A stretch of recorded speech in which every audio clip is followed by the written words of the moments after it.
Selamat sejahtera murid-murid. Hari ini kita akan sambung PDP kita dengan Google Meet yang sepatutnya awak ikut, tetapi siapa yang tak dapat ikut, cikgu harap awak dapat beri kerjasama dengan melihat atau menonton video pengajaran cikgu dengan teliti dan berfokus.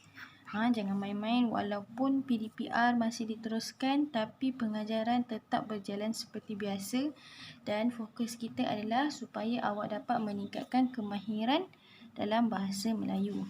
Okey, disebabkan kita punya silibus, buku teks dan buku kerja dah habis. Jadi cikgu nak buat ulang kaji supaya awak ingat dan terus ingat, serta awak boleh gunakan kemahiran atau pengetahuan ini di tahun akan datang, iaitu tahun 3, 4, 5, 6 sekolah menengah pun boleh. Okey, untuk hari ni iaitu hari Khamis 7 hari bulan 10. Okey, kalau cikgu tak silap, awak dah ada nota ni di dalam buku pemahaman. Okey, jadi hari ini kita akan buat ulangan dan akan ada sedikit sedikit latihan lah. Okey, tentang imbuhan. Jadi kita nak tengok apa itu imbuhan. Okey, imbuhan adalah perkataan kata dasar yang ditambah dengan imbuhan yang terdiri daripada 3 benda imbuhan ini. Okey, yang dipecahkan kepada 3 bahagian. Yang awak perlu tahu adalah imbuhan awalan dan akhiran.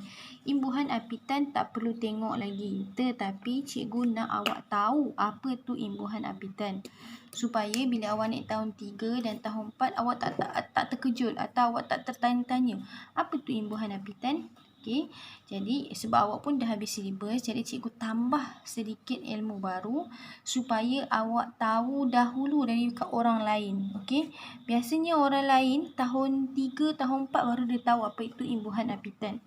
Okey, tapi cikgu nak bagi awak ilmu baru, ilmu tambahan apa tu imbuhan apitan supaya awak tahu lebih awal. Okey, so kita tengok dulu imbuhan awalan. Cikgu nak ingatkan sahaja semula, ulang kajilah semula. Okey, kita ada terdiri daripada 3 imbuhan, iaitu imbuhan awalan, akhiran dan apitan. Untuk tahap awal iaitu tahun 1 hingga tahun 2, kita akan tengok dulu imbuhan awalan dan imbuhan akhiran. Okey, apa di imbuhan awalan? Okey, imbuhan awalan imbuhan itu hanya ada di hadapan kata dasar. Okey, apa di kata dasar? Contoh seperti lari, makan, minum, guna, lihat. Itu adalah kata dasar. Contoh cikgu tulis sini ya. Kata dasar. Apa dia kata dasar? Contoh lihat, makan. Okey, cikgu tulis sini jadual, tak muat situ. Okey, makan, minum, dengar, itu kata dasar, tak ada imbuhan. Tapi bila ada imbuhan, kita letakkan awalan adalah imbuhan yang berada di depan. Okey, nanti tengok contoh. Imbuhan akhiran adalah imbuhan yang berada di belakang. Okey, tengok apa contoh imbuhan akhiran. Dia ada 3 sahaja akhiran, iaitu an, i dan kan. Okay, kalau awalan kita ada banyak. Kalau awak tengok kat sini, cikgu ada tulis R besar, N besar, R besar. Jadi boleh jadi R imbuhan ber atau tak ada R, iaitu ber. Okey, tapi jarang guna imbuhan ber. Okey, tapi adalah contohnya nanti cikgu cari contoh lain. Okey, kita tengok berlari. Contoh berlari. Okey, dia adalah imbuhan ber. Lari ini adalah kata dasar. Okey, contoh yang kedua adalah kata dasar cuci. Bila kita tambah imbuhan mencuci. Okey, contoh yang ketiga adalah langgar. Kata dasar dia adalah langgar, imbuhan dia adalah ter. Jadi dia akan jadi terlanggar. Okey, kata dasar guna, imbuhan dia meng, meng. Okey, ni sama ada kita guna n atau kita tambah jadi ng, mengguna. Yang ni kita tak ada ambil n pun, kita ambil me saja, menulis. Kata dasar dia bukan nulis, tapi kata dasar dia tulis. Jadi bila kita letakkan sebagai imbuhan, kita akan T akan bertukar jadi N. Okey, tetapi imbuhan dia adalah me, bukan men. Okey. Okey, kita tengok akhiran. Tadi cikgu cakap akhiran, akhiran maksudnya imbuhan tu ada di belakang kata dasar. Dan imbuhan kata dasar adalah akhiran adalah an, i dan kan. Ada 3. Okey, cuba awak tengok kat sini. Ni dia punya imbuhan semua di depan kata dasar. Sekarang ni kata dasar di depan, kemudian imbuhan dia ada di belakang. Okey, beza ya. Ini awalan tadi. Dia punya kata awalan imbuhan dia yang ada di depan. Yang ini imbuhan dia ada di belakang. Imbuhan akhiran di belakang lah. Akhir di belakang kan. Okey, berikan. Contoh lawatan, makanan. An di belakang. Semua dia di belakang. Okey. Ini apitan bila dia ada 2. Dia apit. Depan dan belakang dia ada imbuhan, kemudian kat tengah tu adalah kata dasar.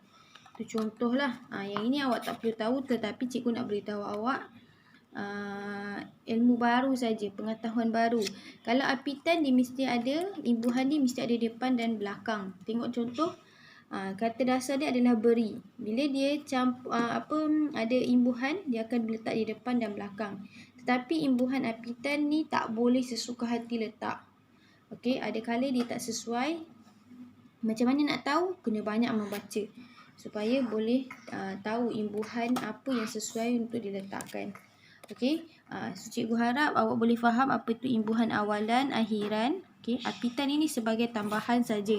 Okey, untuk yang ini nota ni tak perlu salin, tetapi perlu faham dan ulang kali ingat supaya tahu apa dia imbuhan awalan, apa dia imbuhan akhiran. Okey, untuk latihan, kita nak tengok yang ini, latihan ini. Okey, dia kata isi tempat kosong dengan frasa yang betul. Okey, kalau awak tengok frasa yang dia dah beri ni ada 1, 2, 3, 4, 5, 6. Okey, ada 6 frasa yang diberi. Okey, ke-6 ini adalah imbuhan awalan. Okey, iaitu imbuhan me. Okay. Dan dia menggunakan kata kerja kebanyakannya. Membersihkan, menyusun, menggantung, mengelap, menampalkan, membahagikan. Okay. Semua ini ada imbuhan awalan dan imbuhan apitan. Okay. Tetapi dia tak ada guna imbuhan akhiran. Tapi tak apalah. Ini sebagai pengetahuan awak. Sebagai latihan. Okay. Okay. Jadi yang ini nanti cikgu akan letak gambar. Yang ini awak perlu salin untuk letak dalam buku latihan pemahaman dan tata bahasa. Okey, so sebelum awak salin, cikgu nak tunjuk kat awak atau kita bincangkan. Okey, ini adalah isi tempat kosong dengan frasa yang betul, dia punya arahan. Okey, so, tengok gambar. Ini situasi di dalam kelas. Okey, kita baca petikan pertama. Pada pagi Sabtu, Naim dan rakan-rakannya ke sekolah. Mereka hendak bergotong royong untuk apa? Okay, kita baca dulu. Guru kelas mereka, Cikgu Maria, sudah berada di kelas. Cikgu Maria apa kepada Naim dan rakan-rakannya? Naim, Surih dan Hisham apa? Faridah membantu Cikgu Maria apa? Farid dan Surish membuat apa? Di sudut bacaan yang terdapat di belakang kelas. Ketua kelas Syafiq apa dan jadual tugas harian pada dinding kelas. Okey. Kita tengok membersihkan kelas. Membersihkan kelas ni boleh tak buat satu orang? Tak boleh. Dia kena buat ramai-ramai dalam kumpulan. Jadi mestilah ada rakan-rakan dalam kumpulan. Menyusun buku. Yang ni mungkin boleh seorang-seorang. Susun buku maksudnya letak buku baik-baiklah. Okey, menggantungkan lansir. Menggantungkan lansir ni maksudnya sangkut lansir. Ni orang ni buat. Dia ambil lansir, dia gantung dekat tepi tingkap ni. Okey, mengelap tingkap. Yang ni, dia ambil kain, dia lap tingkap supaya tak berhabuk tu, tak ada hitam. Okey, kemudian menampal poster. Apa menampal poster ni? Dia ambil stapler, dia tampal kat dinding. Kemudian membahagikan tugas. Okey, dalam ni tak ditulis membahagikan tugas. Maksud membahagikan tugas ni adalah kita ambil beberapa orang masuk dalam kumpulan satu, iaitu menyapu sampah. Kumpulan dua pula adalah susun meja. Kumpulan 3, padang papan hitam. Itu maksudnya membahagikan membahagikan tugas. Okey. So, kita nak tengok semula petikan pertama. Pada pagi Sabtu, Naim dan rakan-rakannya ke sekolah. Mereka hendak bergotong royong untuk apa? Yang pertama ni, membersihkan kelas. Okey. Guru kelas mereka, Cikgu Maria, sudah berada di kelas. Cikgu Maria apa kepada Naim dan rakan-rakannya? Cikgu Maria ni buat apa? Dia buat apa? Membahagikan tugas kepada Naim dan rakan-rakannya. So, ini nombor 2. Okey. Yang ketiga, Naim, Suresh dan Hisham buat apa? Rasa-rasa awak buat apa? 3 orang. Naim, Suresh dan Hisham. Apa yang dia buat sampai 3 orang? Ni nampak 1, 2, 3. Mengelap tingkap. Ni nombor 3. Mengelap tingkap. Okey. Dan yang keempat pula apa? Faridah membantu Cikgu Maria membuat apa? Faridah bantu Cikgu Maria buat apa? Menggantung langsir. Farid dan Suresh apa di sudut bacaan yang terdapat di belakang kelas? Apa dia buat ni? 2 orang. Buat sudut bacaan maksudnya dia buat menyusun buku. Okey. Syafiq apa dan jadual tugas harian pada dinding kelas? Dia buat apa dekat dinding kelas? Dia menampal poster. Jadi ada 6 lah.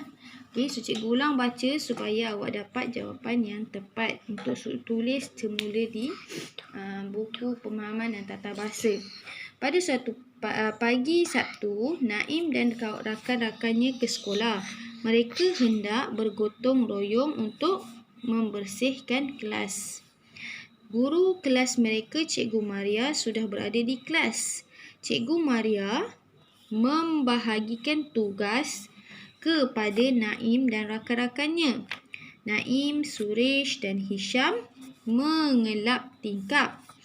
Faris dan Suresh menyusun buku-buku di sudut bacaan yang terdapat di belakang kelas.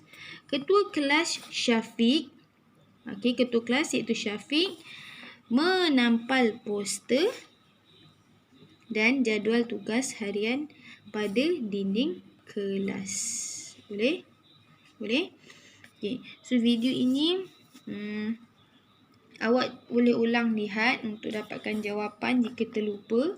Okey. Untuk petikan ini, cikgu akan tangkap gambar dan tengok di Google Classroom lah untuk salin di buku pemahaman dan tata bahasa. Okey, boleh? So, sekian. Terima kasih.